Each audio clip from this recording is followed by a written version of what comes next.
बार ऐसा कुछ हुआ है जिसने ढाका को रुला दिया, बांग्लादेश को हिलाकर रख दिया और यूनाइटेड नेशन तक को दखल देना पड़ गया। दरअसल पश्चिम बंगाल में चल रहा एसआईआर सर्वे शुरुआत में लोगों को एक सामान्य प्रशासनिक प्रोसेस लग रहा था, लेकिन जैसे ही ये मामला आगे बढ़ा, एक एक ईंट, एक एक कमरा और एक एक ये इंडिया कहता है जी कि हमारे जो लोग हैं वो सारे के सारे मुश्किल में है। मुश्किल में किस लिए है कि वो बॉर्डर मूवमेंट बहुत ज़्यादा है, बॉर्डर मूवमेंट बहुत ज़्यादा है। तो इसको वो देख के कहते हैं कि जी ये तो बॉर्डर मूवमेंट है, बड़ी तगड़ी किस्म की बॉर्डर मूवमेंट है और इसको हमें हर कीमत पे वो करने की ख़राब ही हैं मामला। उसमें सूरत हाल देखी जाए अमेरिका की, तो अमेरिका कभी इधर कभी उधर वो एक गेम खेल रहा है जिसकी आज तक अभी तक समझ नहीं आ रही कि कभी वो किसी के साथ हो जाता है, कभी किसी के ख़िलाफ़ हो जाता है। और एशिया में भी यही बात है कि ये जो ब्लास्ट हो रहे हैं ये बात अच्छी तो नहीं है, ये मामला ख़राब ही होंगे। कि हमारे बिलीव्स बहुत स्ट्रांग हैं, हम कोई भी काम करते तो हम कहते हैं कि जी अल्लाह खैर करेगा, अल्लाह इसमें सब कुछ करेगा। जैसे जैसे सर्वे तेज हुआ, घुसपैठ नेटवर्क में भगदड़ मच गई। बांग्लादेश इसे लेकर इतना घबरा गया कि उसने भारत पर दबाव बनाने की कोशिश की, अपने नेशनल सिक्योरिटी एडवाइजर को दिल्ली भेजा, लेकिन भारत का जवाब साफ था, हसीना को वापस भेजने का सवाल नहीं, एसआईआर भारत की प्रक्रिया है, इसमें कोई दखल नहीं चलेगा। ढाका तनाव बिकॉज बांग्लादेश के हवाले से वो क्या करेंगे, बांग्लादेश के हवाले से वो ये रेडिकलाइजेशन और ये जब काउंटर टेररिज्म, ये जब इंडिया बांग्लादेश के हवाले से ये कहेगा ना तो बांग्लादेश को बहुत गुस्सा चढ़ता कि ये हमारे साथ ज्यादती कर रहे हैं, हमें ये लेबल कर रहे हैं। अगर पाकिस्तान के साथ वो तल्लुकात अच्छे, मतलब आप कह रहे हैं कि तल्लुकात पाकिस्तान के साथ बांग्लादेश के दोबारा से अच्छे हो रहे हैं, तो ये है कि बांग्लादेश को पाकिस्तान से क्या फ़ायदा होगा, इंडिया जैसे एक मार्केट है उससे क्या फ़ायदा होगा, तो ये मेन चीज़ होती है। तो मुझे नहीं लगता कि इंडिया जो है ना वो ठीक है, रिलेशन बेहतर होता है वो देखें।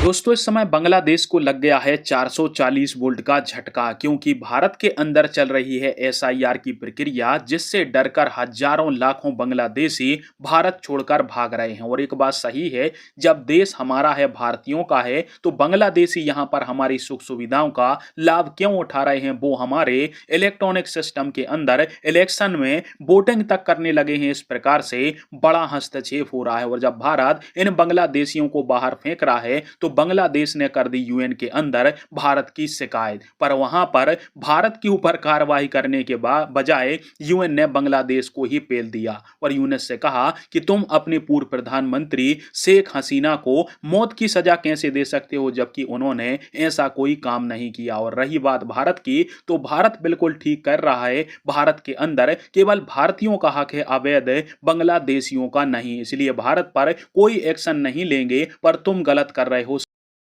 जैसे जैसे सर्वे तेज हुआ, घुसपैठ नेटवर्क में भगदड़ मच गई। बांग्लादेश इसे लेकर इतना घबरा गया कि उसने भारत पर दबाव बनाने की कोशिश की, अपने नेशनल सिक्योरिटी एडवाइजर को दिल्ली भेजा, लेकिन भारत का जवाब साफ था, हसीना को वापस भेजने का सवाल नहीं, एसआईआर भारत की प्रक्रिया है, इसमें कोई दखल नहीं चलेगा। ढाका तनाव में चला गया। बांग्लादेश यूनाइटेड नेशन पहुंचा भारत खिलाफ शिकायत लेकर, लेकिन यूएन ने उल्टा शेख हसीना को दी गई डेथ पेनल्टी पर ही सवाल उठा दिया। यानी बांग्लादेश जिस शिकायत को लेकर गया था उसी का पल्ला कमजोर पड़ गया।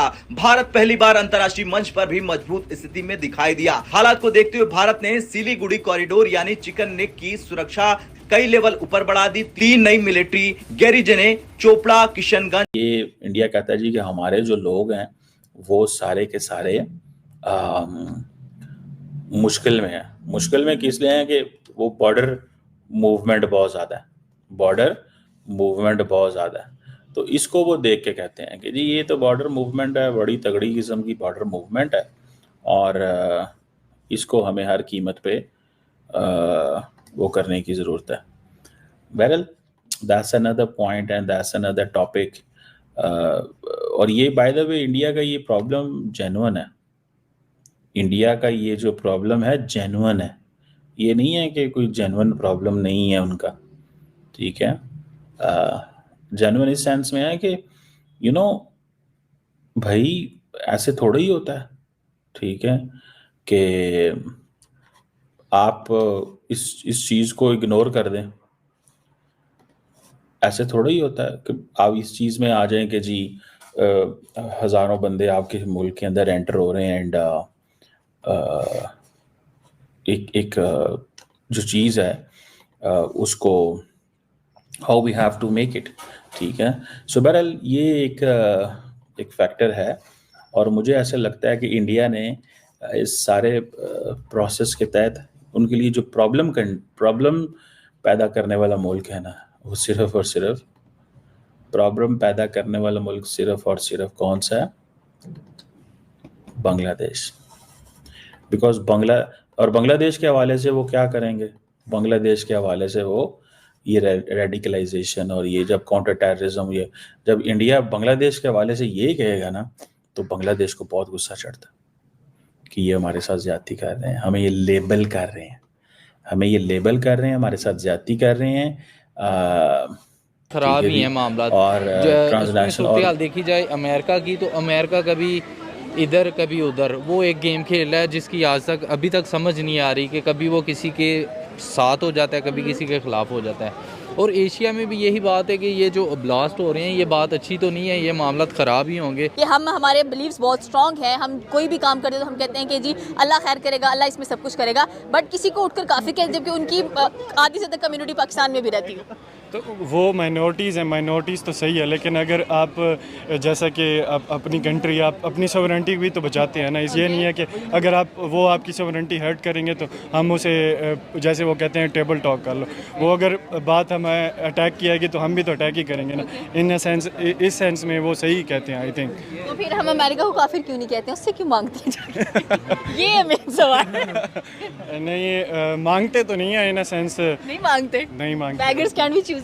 नो आई थिंक नहीं मांगते हम। नहीं मांगते। नहीं मतलब पाकिस्तान बहुत अच्छी इकॉनमी है। पाकिस्तान की अभी फ़िलहाल इकॉनमी ग्रोथ ही कर रही है आई थिंक। तो साथ में हम लोगों ने बांग्लादेश का जिक्र किया यहाँ पर कि जो उनकी एक्स प्राइम मिनिस्टर थी हसीना, उनको डेथ पेनल्टी दे दी गई है। तो इस पर आपकी क्या राय है कि क्या उनको वाकई ही फांसी दे दी जाएगी या ये जस्ट एक ध्यान बटाने के लिए कुछ किया जा रहा है? नहीं, आई थिंक अगर वो गिल्टी हैं तो उन्हें फांसी देनी चाहिए। अगर जैसे पूरी जजमेंट के साथ अगर वो गिल्टी होती हैं तो जैसे उनकी गवर्नमेंट का जो भी रूल है वो उसके मुताबिक उनके इम्प्लीमेंट होना चाहिए। और इन अ सेंस इस चीज़ का मुझे ऐसा कोई वो नहीं है, नॉलेज नहीं है इस पे। मैं इस तरह बात नहीं। अच्छा, ऐसे क्यों है कि अगर हम इंडिया की बात करें, बांग्लादेश की बात करें या अफगानिस्तान की बात करें या पाकिस्तान की बात करें, तो ये चार मुल्क एशिया के खित्ते में बड़े डिस्टर्ब नज़र आ रहे हैं। एक दूसरे पे कभी जंग चल जाती है, कभी बम धमाके नज़र आ जाते हैं। आई थिंक हर सेंचुरी में ऐसा कुछ होता है कि कुछ फिर आगे कुछ इम्प्लीमेंट या कोई चेंज आना होता है, तो ये शायद इनिशिएटिव हो इस चीज़ का। लोगों को उड़ा दो। उड़ा देना कह सकते हैं, वैसे भी आबादी ज़्यादा हो रही है दुनिया की। Nice one. ओके, अफगानिस्तान के साथ उन्होंने जो अपना ट्रेड कॉरिडोर है वो पाकिस्तान के साथ बंद कर